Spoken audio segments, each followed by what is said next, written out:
Okay, the first thing that I want Ronan to focus on, when he took his shot, he was already set up into position 2. When we take a wrist shot, we have position number 1 where we set up, position 2 where we wind up, position 3 where we transfer our weight onto our front leg, and then position 4 where we follow through. When Ronan took his shot,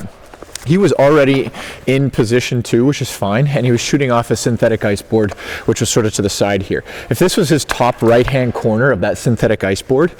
we can actually place the puck right in that top right-hand corner, and that'll kind of act as position 1. On the ice, normally position 1 would be right in front of my belly button, but we can use that sort of top right-hand corner of his synthetic ice board as his position 1, and then he can get into position 2, as opposed to already being into position 2. When we do this, when he set up, his feet were really close together, and when he took his shot, he took like a really big giant step into the shot, and if you noticed, his front toe was actually facing this way instead of facing the net, and that actually forced him to start leaning a little bit far to the left. And then if you noticed, he had to kind of like catch himself onto his left leg, so to imitate the shot, it looked a little bit like this,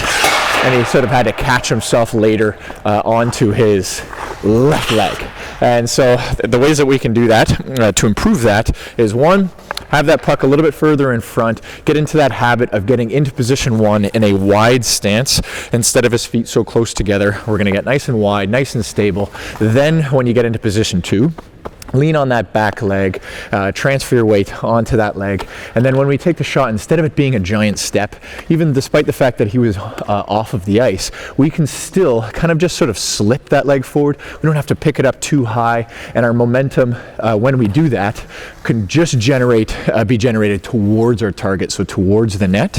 and the toe can be facing that target, as opposed to taking the shot and then leaning too far to the left and him having to catch himself.